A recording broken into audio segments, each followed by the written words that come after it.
అందరికీ నమస్కారము. గత 2-3 రోజులుగా ఆంధ్ర రాష్ట్రంలో ఒక చర్చ జరుగుతూ ఉంది. నాకు కోవిడ్ టెస్ట్ తీసుకొని కోవిడ్ లేకపోయినా కోవిడ్ పాజిటివ్ అని చెప్పి రిపోర్ట్ ఇవ్వటం జరిగింది. దాని గురించే ఆంధ్ర రాష్ట్రంలో ఒక చర్చగా ఉండింది. వాస్తవాలు మరొకసారి ప్రజలకి నేను చెప్పాలనుకుంటున్నాను. అసలు మెయిన్ ఏంటంటే వీళ్ళు ఫాల్స్ రిపోర్ట్ ఇచ్చింది వెనకాల ఉద్దేశం ఏంది? ఒక కుట్ర కోణం ఉందా, లేకపోతే కేవలం అది మెడికల్గా ఒక తప్ప? ఇదే మెయిన్ 2 ప్రశ్నలు. కానీ 2-3 రోజులైనా కానీ ప్రభుత్వం తరఫున ఏ ఒక్క చర్య వాళ్ళు తీసుకోలేదు, ఏ ఒక్క యాక్షన్ వాళ్ళు తీసుకోలేదు. ఒక దున్నపోతు మీద వర్షం పడినట్టే కనపడతా ఉంది, కానీ ఒక రెస్పాన్సిబిలిటీ తీసుకుంటాము, అరే తప్పు జరిగిందా లేకపోతే ఏంది ఇది అని చెప్పి ఏ విధమైన స్టెప్స్ ప్రభుత్వం నుంచి తీసుకోలేదు. కానీ మా నాయకుడు లోకేష్ గారు ఒక ట్వీట్ చెప్పినారు, ఈ విధంగా తప్పులు చేస్తున్నారు అని చెప్పి ట్వీట్ పెడితే ఆ ట్వీట్కి ఒక counter reply tweet Andhra Pradesh health department నుంచి ఒక ట్వీట్ పెడతాం జరిగింది. దానితో పూర్తిగా అసత్యాలు ఆ ట్వీట్లో చెప్పడం జరిగింది. ఆ ట్వీట్ని చదివితే ఎంత ఇర్రెస్పాన్సిబుల్గా ఆ ట్వీట్ పెట్టినారు, దాని లోపల కంటెంట్స్ అని చెప్పి నేను తెలుపుకుంటున్నాను. అది more like a political statement with incorrect or no information being given. ఇది ఆంధ్ర రాష్ట్రంలో ఉండే పరిపాలన అని చెప్పి నేను తెలుపుకుంటున్నాను. కానీ ఈరోజు ఒక 2-3 ముఖ్యమైన ఫ్యాక్ట్స్ నేను చెప్పాలనుకుంటున్నాను. నేను టెస్ట్ తీసుకునింది 17th రోజు టెస్ట్ తీసుకున్నాను. అప్పుడు టెస్ట్ తీసుకున్నప్పుడు 2 రోజులు పడుతుంది రిజల్ట్ వచ్చేదానికి అని చెప్పి నాతో పాటు 6 ఎమ్మెల్సీలకి చెప్పడం జరిగింది. కానీ నాకు 24 అవర్స్లో నాకు ఫోన్ వచ్చింది. ఆ వేరే ఎమ్మెల్సీస్ అందరికీ 4 రోజుల దాకా కనీసం ఫోన్ కూడా రాలేదు, ఇన్ఫర్మేషన్ కూడా రాలేదు. సో నాకు అక్కడే డౌట్ వచ్చింది. 17th టెస్ట్ తీసుకుంటే 18th కల్లా నాకు ఇన్ఫర్మేషన్ వచ్చింది వితిన్ 24 అవర్స్. కానీ ఆ టెస్ట్ రిపోర్ట్లో మీరు చూస్తే date of test and report date 19th అని చెప్పి రాస్తుందండి. 17th టెస్ట్ తీసుకొని 19th టెస్ట్ తీసుకున్నట్టు రాస్తుంది, కానీ 18th నాకు కోల్డ్ ఉందని చెప్పి ఇన్ఫర్మేషన్ ఇచ్చినారు. అంటే దీని వెనకాల ఏంది అర్థము? నెంబర్ 1. నెంబర్ 2, ఆ రిపోర్ట్ మీరు చూస్తే దీంతో ఏ రకమైన టెస్ట్ చేసినారని చెప్పి ఎక్కడ రాయలేదండి. ట్రూనెట్ టెస్ట్ చేసినారా, లేకపోతే ఆర్టీపీసీఆర్ టెస్ట్ చేసినారా? Absolutely no details given. అదే తెలంగాణలో చేసుకునే టెస్టులు అన్నిటిలో క్లియర్ కట్ మేము ఏ రకమైన టెస్ట్ చేసాము, దాంతో వాళ్ళు వాడినారు అని చెప్పి క్లియర్ కట్ ఇన్ఫర్మేషన్ ఇవ్వటం జరిగింది. సో ఇది ఎంతవరకు జెన్యూన్ అనేది సెకండ్ ఇష్యూ. థర్డ్ ఇష్యూ ఏంది? ఒక లిస్టు 18 మంది ఎమ్మెల్సీలది లిస్టు తయారు చేసి వాళ్ళందరి పేర్లు ఉన్నాయి, వాళ్ళకి డీటెయిల్స్ పంపించినారు. కేవలం నా పేరు ఒక్కటే లేదు దాని లోపల. సో అక్కడ ఎందుకు అట్లా జరిగింది? అండ్ దాని లోపల కూడా మీరు చూస్తే వాళ్ళకు కూడా 16, 17 టెస్ట్ తీసుకొని డేట్స్ అయితే, కానీ అక్కడ డేట్ మాత్రం 18 తీసుకున్నట్టు రాసినారు. సరే, ఒక తప్పు కాదు, తప్పు పైన తప్పు వీళ్ళు చేస్తూ ఉండరు. 2 రోజుల్లో వస్తుందని చెప్పి వేరే వాళ్ళకందరికీ 4 రోజులకు కూడా రిపోర్ట్ రాలేదు, కానీ నాకు మాత్రం 1 డే లోపల.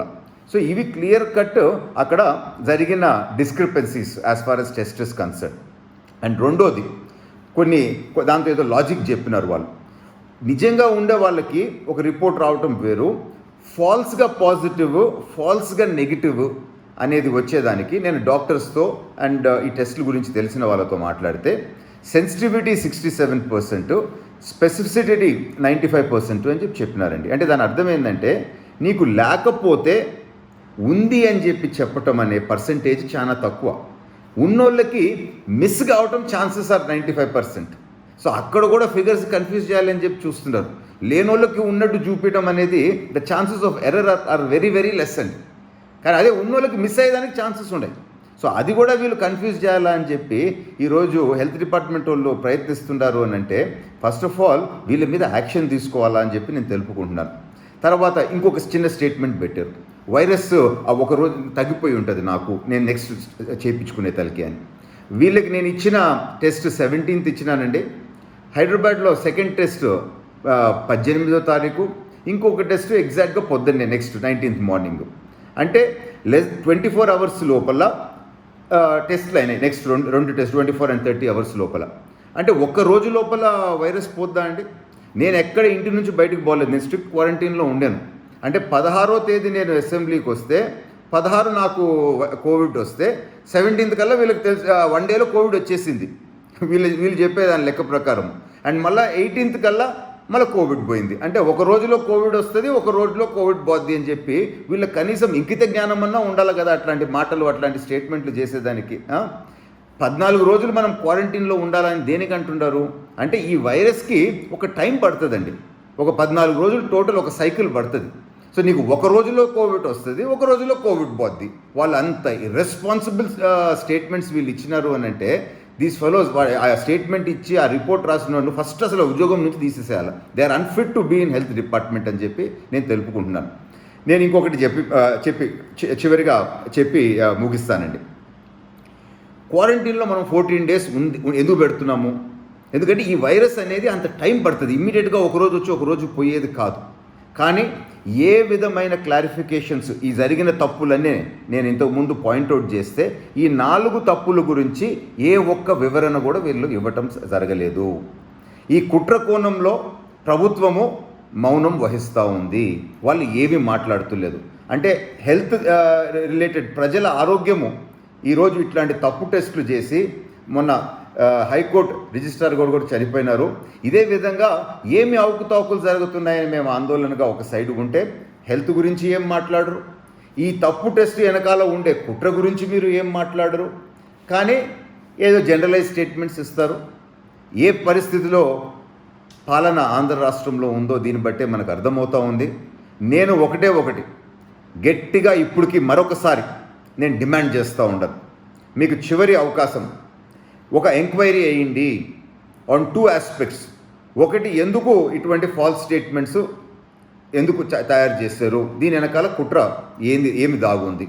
రెండోది, ఈ తప్పులు ఎట్లా జరిగినాయి, ప్రజల హెల్త్ని రిస్క్లో ఎందుకు పెడుతున్నారు. సో ఈ తప్పులు ఏమన్నా ఉంటే సరిదిద్దాలా.